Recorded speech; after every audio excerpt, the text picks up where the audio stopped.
Good evening students. Today we will discuss haloalkanes, haloarenes nomenclature. Okay na? For suppose structure the CH3 CH2 CH2Cl ఉందనుకోండి. And అక్కడ కాకుండా direct ఈ structure చూద్దాం. CH3 CH2 CHCl CHCl and last one CH3. Common name వచ్చేసి secondary butyl chloride. ఓకేనా? నేను సెక్గా రాస్తున్నా, total secondary రాయకుండా secondary butyl chloride. This name is secondary butyl chloride. IUPAC name is 2-chlorobutane. Okay, చాలా simple అంటే simple. చూడండి, for suppose how many number of carbons there, మనకు IUPAC rules తెలిసి ఉండాలి. హౌ మెనీ నెంబర్ ఆఫ్ కార్బన్స్ దేర్? 4. అయితే ఫంక్షనల్ గ్రూప్ రైట్ సైడ్ ఉంది. Functional group lowest possible number వచ్చేటట్టు నెంబరింగ్ ఇచ్చుకోవాలి ఫస్ట్ కార్బన్ చైన్కు. ఓకేనా? లోయెస్ట్ కార్బన్ నెంబర్ వచ్చేటట్టు ఫర్ సపోజ్ ఇటు నుంచి ఇస్తే 1 2 3 అవుతుంది. ఒకవేళ రైట్ నుంచి ఇస్తే 1 2 లోయెస్ట్ పాసిబుల్ నెంబర్ రావాలి. So 1 2 3 and 4. కాబట్టి ఏం రాసుకోవచ్చు? ఏ కార్బన్లో ఉంది మనకు క్లోరిన్? Second carbon. కాబట్టి ఏం రాసుకున్నాం మనం ఇక్కడ? 2-chlorobutane రాసుకున్నాం. బ్యూటేన్ అని ఎందుకు అంటున్నాం? Because it have a 4 carbons. 4 carbons ఉంటే ఏమనాలి మనము? బ్యూటేన్ అనాలి. 4 కార్బన్స్ మీన్స్ బ్యూటేన్. ఓకేనా? 4 కార్బన్స్ ఉంటే బ్యూటేన్గా తీసుకోవచ్చు. అండ్ ఇది సింగిల్ బాండ్ ఉంది కాబట్టి ఇక్కడ సఫిక్స్లో ఏం రావాలి మనకు? ఏన్. సో బ్యూటేన్ అవుతుంది. సింగిల్ బాండ్, సో బ్యూటేన్గా రాసుకోవచ్చు. ఓకేనా?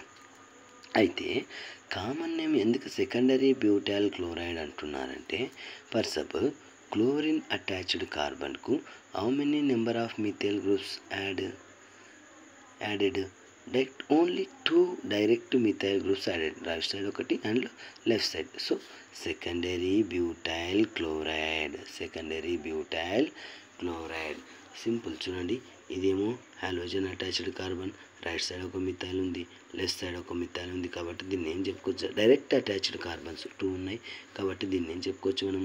Secondary butyl chloride. అయితే ఇక్కడ IUPAC నేమ్ ఎలా వచ్చిందంటే మనకు 2-chlorobutane ఎందుకు వచ్చిందంటే, ఇక్కడ సెకండ్ పొజిషన్ కార్బన్లో క్లోరిన్ ఉంది కాబట్టి 2-chlorobutanega చెప్పుకోవచ్చు. 2-chlorobutane. ఓకేనా? అండ్ IUPAC నేమ్స్ ఏంటంటే, international union for pure and applied chemistry. చూడండి, international union pure and applied chemistry. IUPAC అంటే international union for pure and applied chemistry.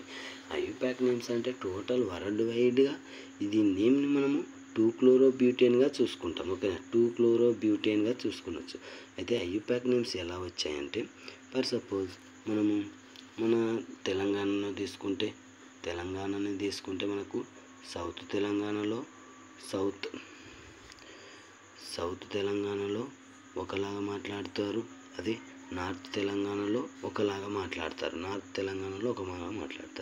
ఇక్కడ భేదాలు ఉన్నప్పుడు అదే మన కంట్రీలో ఒక కాంపౌండ్ను ఒకలాగా పిలుస్తారు, వేరే కంట్రీలో వేరేలాగా పిలుస్తారు.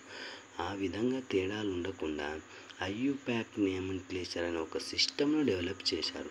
ఈ నేమ్ పెట్టి పిలిస్తే ఏ కంట్రీలో అయినా ఈ నేమ్ పిలిచామంటే కంపల్సరీ ఆ కాంపౌండ్ ఇదే అయి ఉండాలి. ఓకేనా? ఏ కంట్రీలోనే ఈ పేరు పెట్టి పిలిచామంటే కంపల్సరీ ఆ కాంపౌండ్ ఏమై ఉండాలి? ఇదే ఉండాలి. మన భాషలో తారతమ్యాలు ఉన్నా కానీ ఉన్నట్టే కెమికల్ కాంపౌండ్స్లో కూడా తారతమ్యాలు ఉంటాయి. అందువల్ల ఐయుపాక్ సిస్టమ్ను డెవలప్ చేశారు. ఓకేనా. వరల్డ్లో ఉన్న సైంటిస్టులు అందరూ కలిసి ఐయుపాక్ కొన్ని రూల్స్ క్రియేట్ చేసి ఐయుపాక్ నోటిఫికేషన్ అనేది సెట్ చేసి పెట్టారు. ఓకేనా. దాన్ని మనం చదువుకుంటున్నాం. ఇది టోటల్గా common name and IUPAC name. And next one వచ్చేసి ఒక చిన్న ఎగ్జాంపుల్ తీసుకుంటే సి స్ట్రక్చర్ ఏంటంటే CH2 డబల్ బాండ్ CHCl. ఓకేనా. ఇది చాలా సింపుల్ అండ్ కామన్ నేమ్ మీరు ఈజీగా చెప్పొచ్చు. డబల్ బాండ్ కార్బన్ ఏమని చెప్పాం మనం? వినైల్. డబల్ బాండ్ ఏమని చెప్పాం మనము? Vinyl carbon. అండ్ క్లోరిన్ కాబట్టి ఏం చెప్పుకోవచ్చు? Vinyl chloride. Vinyl chloride. Vinyl క్లోరైడ్గా చెప్పుకోవచ్చు. ఓకేనా. అండ్ ఐయుపాక్ నేమ్ వచ్చే వరకు చూడు, how many number of carbons there? 2 ఉన్నాయి. అండ్ డబల్ బాండ్ కూడా ఉంది కాబట్టి ఇదేంటి? ఆల్కీన్. సఫిక్స్లో ఏం రావాలి? ఈన్ రావాలి. How many number of carbons there? 2 carbons there. 2 carbons ఉంటే ఏం చెప్పుకోవచ్చు మనము? ఇత్. ఇక్కడ చూడండి, ఇక్కడ క్లోరిన్ ఉంది కాబట్టి ఏం రాసుకోవచ్చు మనము? Chloro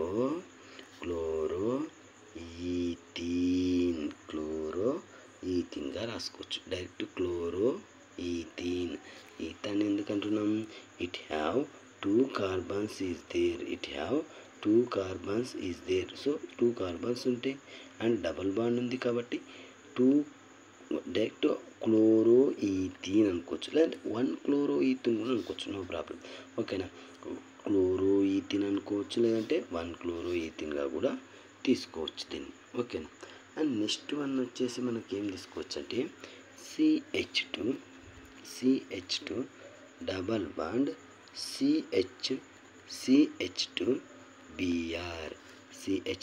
CH2Br. ఇదేంటంటే మనకు చూడండి, ఇది double bond carbon. Double bond beside carbon ఏమవుతుంది? అలైల్. అండ్ బ్రోమైడ్ ఉంది కాబట్టి ఏం చెప్పుకోవచ్చు మనము? Allyl bromide. ఏంటిది? అలైల్ బ్రోమైడ్గా తీసుకోవచ్చు. Allyl bromide. చూడండి, ఇదేమో double bond carbon. Double bond beside carbon is allyl carbon bromide అని వచ్చింది కాబట్టి ఏం చెప్పుకోవచ్చు మనము? Allyl bromide. It is allyl బ్రోమైడ్కు ఐయుపాక్ నేమ్ ఏం చెప్పుకోవచ్చు అంటే మళ్ళీ మనం ఇక్కడ నంబరింగ్ ఇచ్చుకుందాం. ఓకేనా. అయితే ఇక్కడ ఫంక్షనల్ గ్రూప్ ఉంది అండ్ డబుల్ బాండ్ ఉంది కాబట్టి దేనికి లోయెస్ట్ పాసిబుల్ నెంబర్ రావాలంటే మనకు డబుల్ బాండ్కు రావాలి. సో ఇక్కడ నుంచి ఇస్తే డబుల్ బాండ్ 1 2 3 2 అవుతుంది కదా. అయితే మనకు లోయెస్ట్ పాసిబుల్ నెంబర్ రావాలి డబుల్ బాండ్ కార్బన్కు. ఇక్కడ నుంచి ఇస్తే ఏంటి? 1 అవుతుంది కాబట్టి ఇక్కడ నుంచి ఇచ్చుకోవాలి. 1 2 3. దీన్ని ఏం రాసుకోవచ్చు ఇప్పుడు? బ్రోమిన్ గ్రూప్ ఎక్కడ ఉంది మనకు? థర్డ్ కార్బన్ కాబట్టి ఏం రాసుకోవచ్చు? 3 బ్రోమో ఏం రాసుకోవచ్చు? ప్రోపీన్. ఏంటిది? ప్రోపీన్. ఎన్ని కార్బన్స్ ఉన్నాయి ఇక్కడ? 3 ఉంటే ఏం చెప్పుకుంటాం మనము? ఈ ప్రోప్. ఓకేనా. 3 బ్రోమో ప్రోపీన్గా తీసుకోవచ్చు. 3 బ్రోమో ప్రోపీన్. ఈయన పొజిషన్ మెన్షన్ చేయాలంటే కంపల్సరీగా అక్కడ ఫస్ట్ పొజిషన్ అయి ఉండాలి. ఓకేనా. ఈయన పొజిషన్ మెన్షన్ చేయాలంటే చేయలేదంటే అక్కడ కంపల్సరీగా ఏముండాలి? ఈయన పొజిషను ఫస్ట్ పొజిషన్.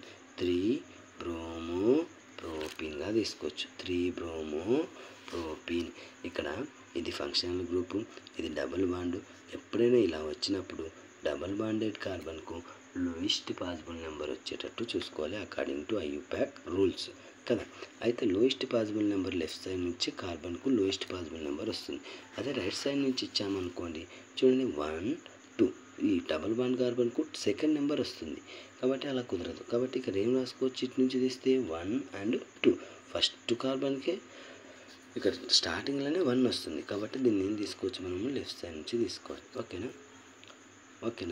అండ్ ఇది టోటల్గా ఐయుపాక్ నేమ్స్. అండ్ ఇంకొక మెథడ్, ఇంకొక గ్రూప్ చూద్దాం మనం. ఏంటంటే మనకు చాలండి ఈ ఐయుపాక్ నేమ్స్ ఇంతవరకు చాలు. అండ్ క్లోరోఫామ్ కూడా ఉంటుంది, అవన్నీ చెప్పిన కొద్దిగా కష్టం అవుతుంది. అయితే ఒక ఎగ్జాంపుల్ చూద్దాం, పర్లేదు. ఏంటంటే CH2Cl2. ఓకేనా. ఇది ఏంటంటే మనకు మిథిలిన్ క్లోరైడ్ అనొచ్చు. కామన్ నేమ్ ఏమవుతుంది మనకు? Methylene chloride. ఓకేనా.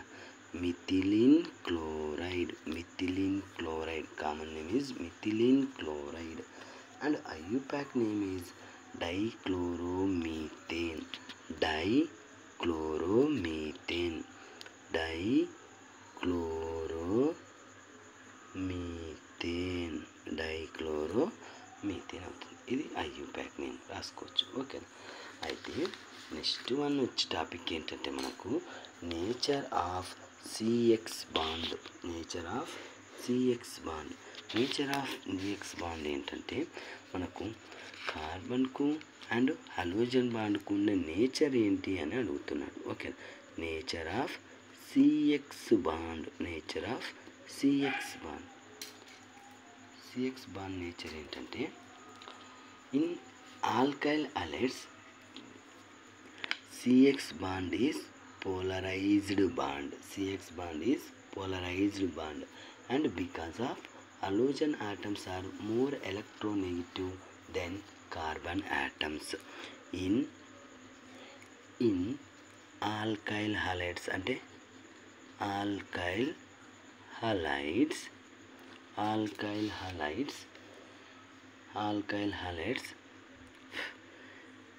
gets polarized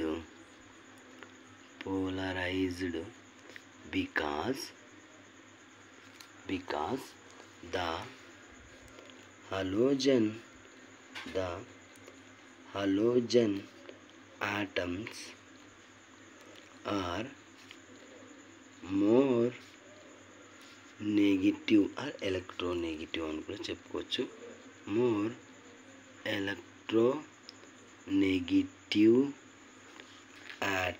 more electronegative atoms than carbon atoms.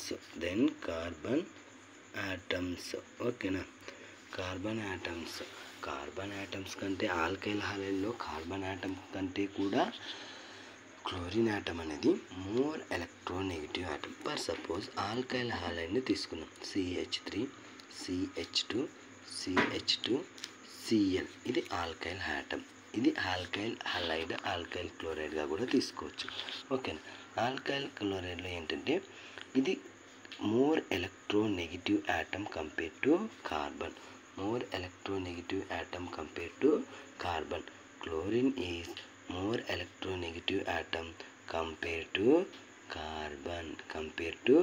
Carbon అని అనుకుంటు. చూడండి ఇక్కడ alkyl halides gets polarized because the halogen atoms are more electronegative atoms than carbon atoms. It is a alkyl. ఇక్కడ ఈ bond type ఎలా ఉంటుందంటే ఈ bond type polarised bond. It is a polarised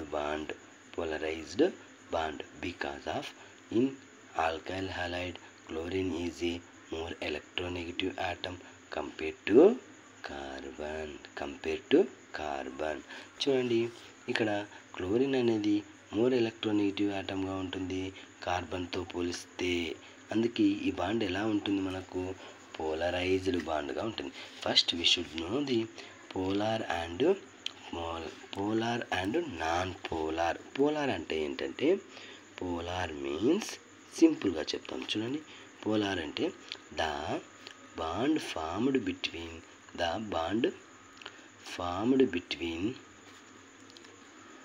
two different atoms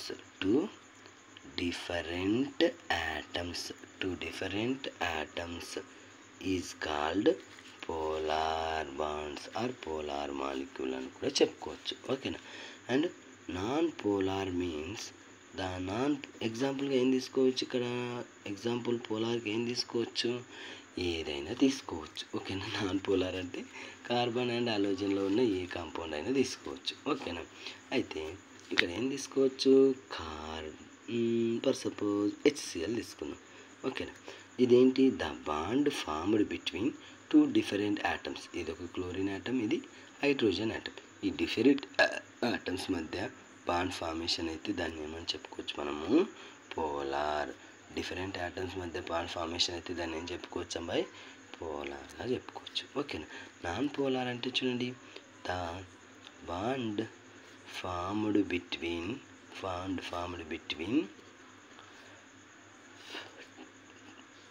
two similar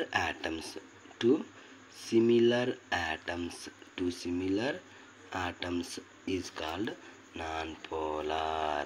For suppose example తీసుకుంటే Cl2 దీంట్లో ఏంటి, ఇక్కడ Cl2 ఏంటి, Cl and Cl చూడండి. The bond formed between similar atoms is called non polar.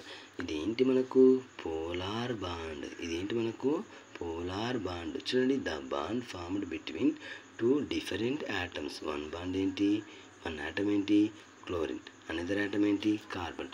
The bond formed between two different atoms is called ఏం చెప్పుకోవచ్చు అబ్బాయి, polar. కాబట్టి ఆ నేచర్ ఏమవుతుంది మనకు, పోలరైజ్డ్ నేచర్ అవుతుంది. ఏమవుతుంది, polarised nature. And the CX bond length increases from carbon CF to CI. అంటే ఏంటంటే ద నెక్స్ట్ పాయింట్ ఏం రాసుకోవచ్చు అంటే, ఇది చాలా ఇంపార్టెంట్ చూడండి. ద CX అంటే halogen, CX bond length is ఏంటి, increase or increased. Okay, length is increased from CF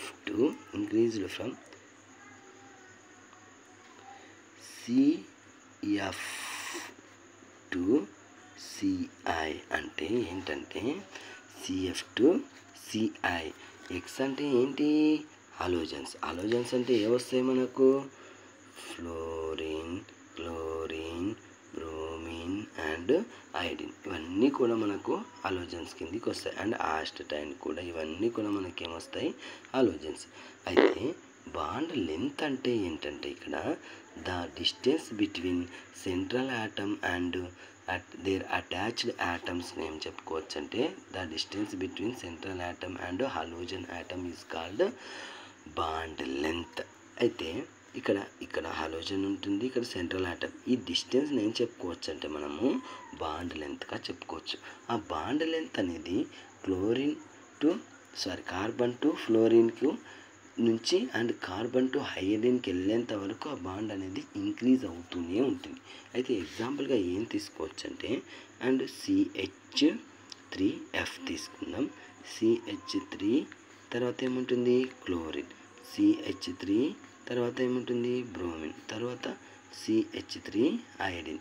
ఇప్పుడు దీంట్లో which one is more bond length atoms అంటే CH3Iగా తీసుకోవచ్చు.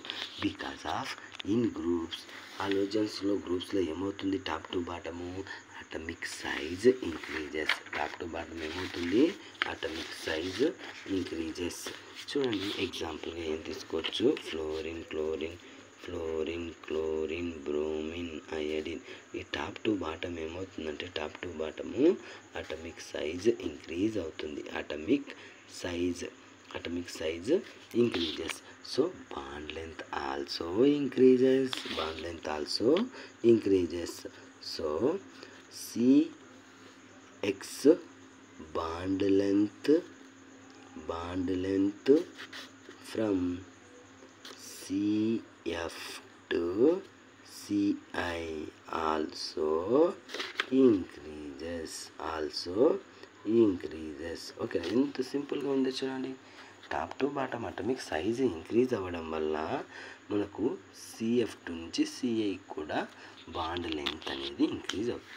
సైజ్ ఇంక్రీజ్ అంటే డిస్టెన్స్ ఆల్సో ఇంక్రీజెస్. మనకు లెంత్ అంటే ఏంటి, బాండ్ లెంత్ అంటే ఏంటి, దాని సెంట్రల్ ఆటమ్కు అండ్ అటాచ్డ్ దేర్ ఆటమ్స్కి ఉన్న డిస్టెన్స్నే మనం బాండ్ లెంత్గా చెప్పుకున్నాం. ఇక్కడ అటమిక్ సైజ్ ఇంక్రీజ్ అయింది అంటే దాని డిస్టెన్స్ కూడా ఇంక్రీజ్ అయినట్టే కదా, దాని లెంత్ కూడా ఆటోమేటిక్గా ఇంక్రీజ్ అయిపోయినట్టే. ఇప్పుడు అటమిక్ సైజు ఫ్లోరిన్లో ఇది న్యూక్లియస్, ఇవన్నీ అవుటర్ మోస్ట్ షెల్ ఇక్కడికే ఉంటుంది, ఇంతే డిస్టెన్స్ ఉంటుంది nucleus to outermost shell. ఇది ఫ్లోరిన్ ఆటమ్స్, అక్కడ అటమిక్ సైజ్ అనేది చిన్నగా ఉంటుంది. అదే ఐడిన్ తీసుకుంటే ఇదేమో న్యూక్లియస్, ఇవేమో లాస్ట్ వరకు వచ్చే వరకు ఏమవుతుంది, ఇది అవుటర్ మోస్ట్ షెల్ అవుతుంది. ఇక్కడ చూడండి డిస్టెన్స్ ఎంత ఉంది, చాలా పెద్దగా ఉంది. ఇక్కడ చూడండి ఫ్లోరిన్ అటామిక్ సైజ్ ఇంతే ఉంది, ఐడిన్ అటామిక్ సైజ్ ఎంత ఉంది, చాలా పెద్దగా ఉంది. కాబట్టి టాప్ టు బాటమ్ వచ్చే వరకు ఏమవుతుంది, అటామిక్ సైజ్ పెరుగుతుంది. అటామిక్ సైజ్ పెరిగిందంటే ఆటోమేటిక్గా ఏమవుతుంది మనకు ఏమవుతుంది, ఆల్రెడీ బాండ్ లెంత్ కూడా ఇంక్రీజ్ అవుతుంది, బాండ్ లెంత్ కూడా ఇంక్రీజ్ అయిపోతుంది. ఓకేనా. అయితే ఇక్కడ which one is more polar అనొచ్చు, which one is more polar అని కూడా వచ్చు. పోలార్ నేచర్ కూడా ఎగ్జాక్ట్గా సేమ్ ఈ విధంగానే ఇంక్రీజ్ అవుతుంది. పోలార్ నేచర్ కూడా ఎలా ఉంటుందంటే, polar nature also increases from CF to CI. ఇది పోలార్ నేచర్ అంటే ఏం చెప్పుకోవచ్చు అంటే డిసోసియేషన్గా చెప్పుకోవచ్చు. పోలార్ నేచర్ కూడా మనం ఇదేంటి ఫాస్ట్గా డిసోసియేట్ చేయగలమంటే, for suppose CH3F and CH3I ఉంటుంది. Which one is more polar అంటే it is a more polar because ఇక్కడ బాండ్ లెంత్ అనేది ఇంక్రీజ్గా ఉంటుంది. బాండ్ లెంత్ ఎలా ఉంటుంది, more, because bond length is more, because bond length is more compare to CH3F. Bond length ఇంక్రీజ్గా ఉంటే మనకు మోర్ పోలార్ నేచర్ కూడా ఉంటుంది. ఓకేనా. ఇప్పుడు ఎందుకు అలా అంటే, ఇక్కడ బాండ్ లెంత్ అనేది తక్కువగా ఉంది. లెంత్ అనేది తక్కువగా ఉంటే ఇక్కడ సెంట్రల్ ఆటమ్ నుంచి న్యూక్లియస్ టు అవుటర్ మోస్ట్ సెల్కు అట్రాక్షన్ మోర్గా ఉంటుంది. అట్రాక్షన్ మోర్గా ఉన్నప్పుడు మనం దాన్ని డిసోసియేట్ చేయలేము. అండ్ ఇక్కడ అట్రాక్షనే లేదు. అట్రాక్షన్ లేనప్పుడు దాన్ని ఈజీగా డిసోసియేట్ చేయగలం. పోలార్ అంటే ఏంటి, ఒక ఆటమ్ డైపోల్ మూమెంట్ని చూపించడం. ఒక మాలిక్యూల్ డైపోల్ మూమెంట్ కంపల్సరీగా దాంట్లో పాజిటివ్ అండ్ నెగిటివ్ ఛార్జెస్ మధ్య డిస్టెన్స్ని మనం ఏమని చెప్పుకోవచ్చు, డైపోల్ మూమెంట్గా చెప్పుకోవచ్చు. అయితే దీన్ని ఈజీగా మనం డిసోసియేట్ చేయగలం. ఆ డిసోసియేట్ చేయడాన్ని మనం ఏమని చెప్పుకోవచ్చు అంటే సింపుల్ వర్డ్స్లో పోలారిక్ నేచర్గా చెప్పుకోవచ్చు. అయితే CH3I అనేది మోర్ పోలార్గా ఉంటుంది compare to CH3F because of it have bond length is more, bond length అనేది ఎక్కువగా ఉండడం వల్ల దీన్ని ఈజీగా డిసోసియేట్ చేయొచ్చు. డిసోసియేట్ చేస్తే కంపల్సరీగా అక్కడ ఏమున్నట్టు, మనకు పోలారిక్ నేచర్ ఉన్నట్టు. అయితే ఇక్కడ అట్రాక్షన్ అనేది మోర్గా ఉంటుంది. సో దీన్ని అంత ఈజీగా మనం డిసోసియేట్ చేయలేము. అట్రాక్షన్ ఈజ్ లెస్ ఎక్కడ, between nucleus to outermost shell, న్యూక్లియస్కు అవుటర్ మోస్ట్ సెల్కు అట్రాక్షన్ ఉండదు. కాబట్టి దీన్ని ఈజీగా రిమూవ్ చేయొచ్చు. ఓకేనా. ఈజీగా రిమూవ్ చేయడానికి పాసిబిలిటీ ఉంటుంది. ఈజీగా రిమూవ్ చేస్తే దాన్ని ఏమని చెప్పుకోవచ్చు మనము, ఇట్ హ్యాస్ ఏ పోలారిక్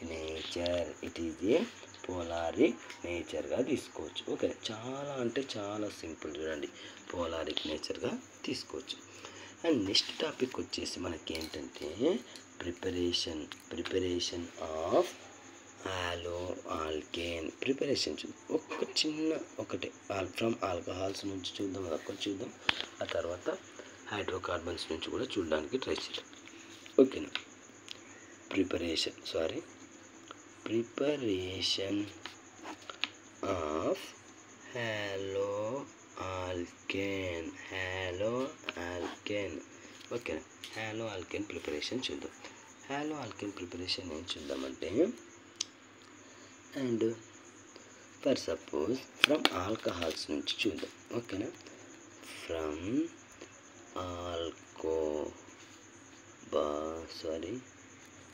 ఆల్కహాల్.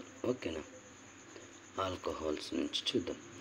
అయితే ఆల్కహాల్స్ అంటే ఏ ఫంక్షనల్ గ్రూప్ ఉంటుంది మనకు, OH ఫంక్షనల్ గ్రూప్. ఇక్కడ ROH తీసుకుంటున్నా. ROH అంటే ఏంటి, మిథైల్ గ్రూప్ అనుకోవచ్చు. ఓకేనా. ఆల్కైల్ గ్రూప్ అనుకోవచ్చు. ROH అంటే ఏంటి మనకు, alcohol functional group plus HCl in the presence of zinc chloride. ఇది ఏంటి, లూయిస్ యాసిడ్ తీసుకోవచ్చు. అండ్ RCl ప్లస్ H2Oని ఇస్తుంది. RCl plus H2O. ఓకేనా. అయితే ఇది చూడండి, ఇక్కడ చూడండి, ఇది ఎలా డిసోసియేట్ అవుతుంది, ఇది alcohol. Alcohol react with HCl. HCl ఎలా డిసోసియేట్ అవుతుంది, మనకు H+Cl-. ఎందుకు ఇలా డిసోసియేట్ అవుతుంది, for suppose hydrogen is a first group element. It have single electron. అయితే సింగిల్ ఎలక్ట్రాన్ ఉంటుంది. ఈ ఎలక్ట్రాన్ లాస్ అయిపోతే ఎంటీ ఆర్బిటాల్ ఉంటుంది. Electron if loss it electron it have single empty orbital అవుతుంది. ఎంటీ ఆర్బిటాల్ ఉంటే it is a more stable compare to single electron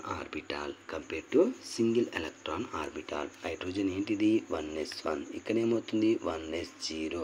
ఇదేంటి H+, ఇదేమవుతుంది మనకు hydrogen. Electron loss అయిపోతే ఏ ఛార్జ్ రావాలి, పాజిటివ్. ఎందుకు ఎలక్ట్రాన్ ఎప్పుడైనా లాస్ కావాలని చూస్తుందంటే hydrogen, because it want to empty orbital ఉంటే దానికి ఏమవుతుంది, మనకు స్టేబుల్ నేచర్ వస్తుంది. కాబట్టి ఎలక్ట్రాన్ అనేది ఫస్ట్ గ్రూప్లో మోర్ రియాక్టివ్ ఆటమ్. ఈజీగా ఎలక్ట్రాన్ను రిమూవ్ చేస్తుంది. అండ్ ఇక్కడ Cl- ఎందుకు వస్తుందంటే chlorine is a 7th group element. 7th group. ఓకేనా. 7th గ్రూప్ అంతా అవుటర్ మోస్ట్ షెల్లో ఎన్ని ఎలక్ట్రాన్స్ ఉంటాయి, దానికి అవుటర్ మోస్ట్ షెల్లో 7 ఎలక్ట్రాన్. ఆక్టేట్ రూల్ కావాలంటే ఇట్ వాంట్ టు 1 ఎలక్ట్రాన్. కాబట్టి ఏం చేస్తుంది, అది ఎలక్ట్రాన్ను అట్రాక్ట్ చేసుకుంటుంది. అట్రాక్ట్ చేసుకోవడం వల్ల ఏమవుతుంది, మనకు నెగిటివ్ ఛార్జ్ వస్తుంది. ఇప్పుడు క్లోరిన్ అవుటర్ మోస్ట్ షెల్లో ఎన్ని ఎలక్ట్రాన్స్ అయినట్టు, టోటల్గా 8 ఎలక్ట్రాన్స్ అయినట్టు. 8 ఎలక్ట్రాన్స్. ఈ విధంగా ఇది ఇప్పుడు ఏమవుతుంది, స్టేబుల్గా ఉన్నట్టు. ఎలా ఉన్నట్టు, మనకు స్టేబుల్గా ఉన్నట్టు. ఎప్పుడైనా క్లోరిన్ ఏం చేస్తుందంటే ఒక ఎలక్ట్రాన్ను అట్రాక్ట్ చేసుకుంటుంది. Because it is a more electronegative atom. అయితే ఎలక్ట్రోనెగటివిటీ అంటే ఏంటంటే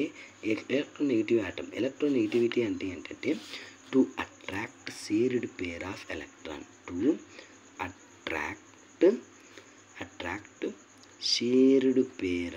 ఎలక్ట్రాన్. షేర్డ్ పేర్ ఆఫ్ ఎలక్ట్రాన్స్ను అట్రాక్ట్ చేసుకునే స్టెబిలిటీని ఏమని చెప్పొచ్చు అంటే మనము ఎలక్ట్రోనెగటివిటీగా చెప్పొచ్చు. ఓకేనా. దీనికి ఏమున్నట్టు, మనకు ఎలక్ట్రోనెగటివిటీ ఉంది. ఎలక్ట్రోనెగటివిటీ వల్ల ఏమవుతుంది, దానికి షేర్డ్గా పేర్ చేసుకున్న ఎలక్ట్రాన్ను అట్రాక్ట్ చేసుకునే స్టెబిలిటీ వస్తుంది. కాబట్టి it is a more electronegative యాటమ్గా తీసుకోవచ్చు. ఓకేనా. అందుకే ఎప్పుడైనా HCl H+ and Cl- dissociate అవుతుంది. ఏవైనా అంతే. ఓకేనా. It want to electron requirement, so it want to electron. It have electron requirement ఉంటే కంపల్సరీగా అది ఏం చేస్తుంది, ఎలక్ట్రాన్ను అట్రాక్ట్ చేసుకుంటుంది. ఓకేనా. అప్పుడు ఏం ఫార్మేషన్ అవుతుంది, ఇక్కడ ఇదేమో R+ అండ్ OH- డిసోసియేట్ అవుతుంది. ఇక్కడేమో పాజిటివ్, ఇక్కడేమో నెగిటివ్. రెండు కలిపి ఎలా ఫార్మేషన్ అయితే మనకు వాటర్ మాలిక్యూల్ H2Oగా ఫార్మేషన్ అయితే, ఇక్కడేమో పాజిటివ్ అండ్ ఇక్కడేమో నెగిటివ్. రెండు కలిపి ఎలా ఫార్మేషన్ అవుతాయి, RClగా ఫార్మేషన్ అవుతాయి. అంటే హ్యాలో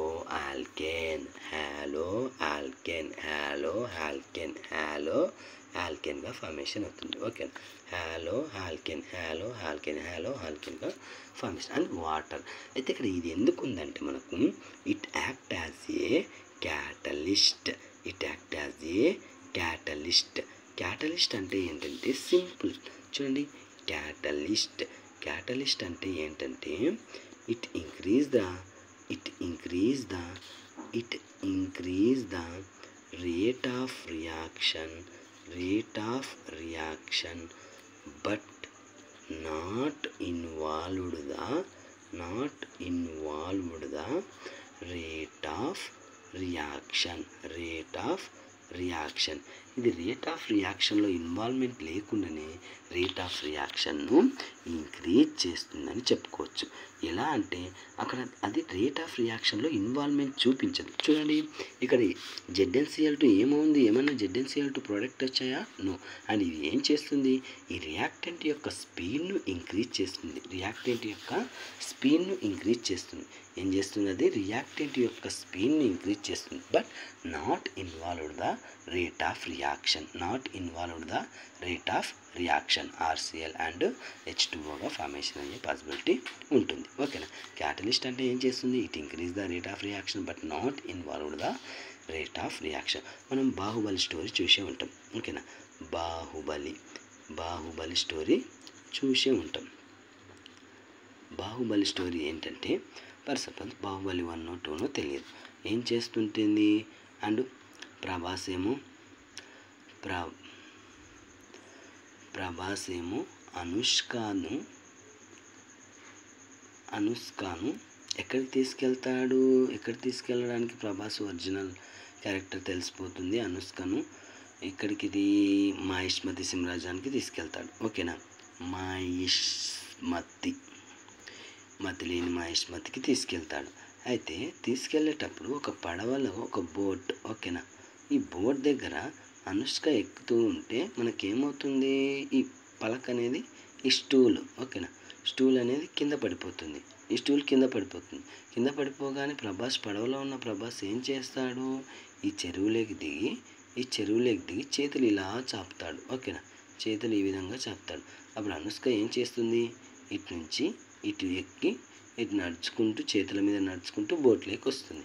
ఇక్కడ చూడు, ప్రభాస్ ఇన్వాల్వ్మెంట్ లేకుండానే అనుష్క ఎవరు ఇక్కడ, రియాక్టెంట్స్. అండ్ ఇక్కడ బోర్డులో ఉన్న అనుష్క ఎవరు, ప్రోడక్ట్గా తీసుకోవచ్చు. ఓకేనా. ఇక్కడ అనుష్క రియాక్టెంట్ అండ్ ఇక్కడ ఈవెన్ ఎవరు, ప్రభాస్ క్యాటలిస్ట్. ప్రభాస్ ఇక్కడ క్యాటలిస్ట్గా యాక్ట్ చేస్తుందని చెప్పుకోవచ్చు. ఓకేనా. అనుష్క ఏంటంటే ఇక్కడ రియాక్టెంట్స్గా యాక్ట్ చేస్తుంది. రియాక్టెంట్ అంటే ఏంటి, మనకు ప్రోడక్ట్ ఫార్మేషన్ చేయడానికి ఉండే మాలిక్యూల్స్ అని చెప్పుకోవచ్చు. ఓకేనా. అయితే ఈ రియాక్టెంట్ను స్పీడప్ చేస్తున్నాడు ఎవరు, ప్రభాస్ ఇన్వాల్వ్మెంట్ ఉందా? నో. జస్ట్ ఆయన ఇలా చేతులు పట్టుకొని కూర్చున్నాడు, ఆ రియాక్షన్ స్పీడప్ చేశాడు. అక్కడ ప్రభాస్ ఏం చేశాడు, రియాక్షన్ స్పీడప్ చేశాడు.